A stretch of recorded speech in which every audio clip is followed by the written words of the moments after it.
অনেকেই ভাবছেন যে এই যুদ্ধটা সম্ভবত ইরান এবং মার্কিন যুক্তরাষ্ট্র বা ইসরায়েলের।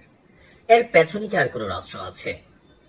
আপনি গেল 2 দশকের বা 2 যুগের যদি যুদ্ধগুলো অ্যানালাইসিস করেন, পশ্চিমা শক্তিগুলো যে আরব রাষ্ট্রগুলোকে বিভিন্ন দেশ ভিত্তিক অথবা কোটা ভিত্তিক অথবা রিজিম ভিত্তিক যে যুদ্ধগুলো হয়েছে, সেখানে মার্কিন যুক্তরাষ্ট্রের সাথে একটা রাষ্ট্র ক্ষমতায় আমেরিকার কে এটা জরুরি না। আমেরিকা যখনই কোনো যুদ্ধ জড়াইছে, একটা রাষ্ট্র সেখানে সবসময় বরাবর ভূমিকা রাখে, সেটা হচ্ছে ফ্রান্স।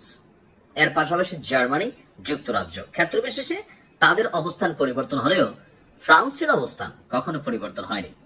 ফ্রান্সের যে রানিং প্রেসিডেন্ট আছেন ইমানুয়েল ম্যাক্রো, এই লোকটারে মাঝে মাঝে পছন্দ হয়, কিন্তু দিন শেষে যখন এই বিষয়গুলো সামনে আসে তখন মনে হয় যে আমেরিকা আর ফ্রান্স যেন একই সুতোয় গাঁথা, তবে আলাদা আলাদা উড়ে।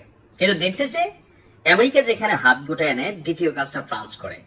কথা বলছি হরমুজ প্রণালীকে নিয়ন্ত্রণে নেওয়ার জন্য মার্কিন যুক্তরাষ্ট্র অনেক চেষ্টা করছে, মিত্র দেশগুলোর আহ্বান জানাইছে। তো যারা সভ্য ভদ্র দেশ মনে করতেছে বাবা তোমার সমস্যা তুমি লড়াই করো, আমি যাব না, তাদের যখন সহযোগিতা পায় নাই, অনেকটা ট্রাম্প কিন্তু পিছিয়ে যাচ্ছিল। ঠিক ওই মুহূর্তেই হরমুজ প্রণালীতে আজকে আমরা দেখলাম ফ্রান্সের রণতরী অর্থাৎ যুদ্ধ জাহাজ, বিশাল আকৃতির দানব, এটা মোতায়েন করা হয়েছে এবং ইউরোপীয় দেশগুলোর সামরিক এই যে উপস্থিতি, এখানে শুধু ফ্রান্স না, আরো কয়েকটা দেশ আপনার এদিকে আসার পরিকল্পনা করছে। তো ইরানের সামনে যখন এই খবর আসলো বা তথ্য আসলো, তাৎক্ষণিকভাবে ইরান চরম কড়া একটা জবাব দিয়েছে। দর্শক, ইরানের উপ পররাষ্ট্রমন্ত্রী কাজেম ঘারিবাবাদি তিনি বলছেন যে হরমুজ প্রণালীতে যুক্তরাষ্ট্র যে অবৈধ এবং আন্তর্জাতিক আইন বিরোধী কার্যক্রম চালাচ্ছে, তাতে ফ্রান্স, ব্রিটেন অথবা অন্য কোন দেশের যুদ্ধজাহাজ অংশ নেওয়ার মানে হচ্ছে তারা এই কর্মকাণ্ডকে সমর্থন জানাচ্ছে। এমনকি ইরান এই ক্ষেত্রে কড়া ভূমিকা নেবে।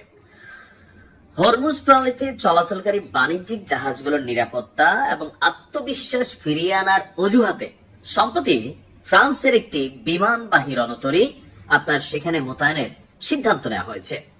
আর গত সপ্তাহে ফ্রান্সের সশস্ত্র বাহিনী তারা বলছিল যে আপনার পারমাণবিক শক্তিচালিত রণতরী শার্ল দ্য গল বর্তমানে আপনার ওই নৌপথের দিকে অগ্রসর হচ্ছে, অলরেডি তারা সেখানে পাঠিয়ে দিচ্ছে।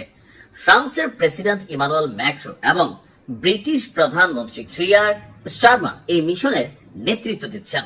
আর তাদের দাবি অত্যন্ত গুরুত্বপূর্ণ, এই আন্তর্জাতিক নৌপথে নৌ চলাচলের স্বাধীনতা ফিরিয়ে আনার লক্ষ্যেই তারা এই পদক্ষেপটা নিচ্ছে এবং এটা পুরোপুরি প্রতিরক্ষামূলক।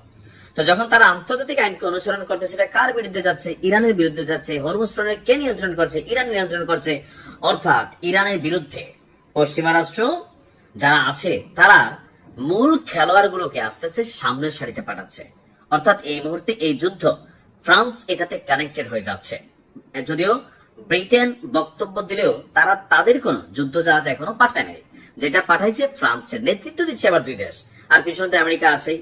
তো ইরান বলছে যে এই খেলায় যারা পড়বা তাদের বিরুদ্ধে ইরান সশস্ত্র সংগ্রাম করবে, যেমনটা মার্কিন যুক্তরাষ্ট্রের বিরুদ্ধে করেছে। অর্থাৎ সবকিছু ঠিকঠাক থাকলে যে যুদ্ধটা আমরা ভাবছি যে স্থিমিত হয়ে গেছে বা এটা বন্ধের দিকে, আসলে তা না, তারা নতুন ভাবে কৌশল করছে। দেখা যাক ইরান কি জবাব দেয়। ভালো থাকুন, আসসালামু আলাইকুম।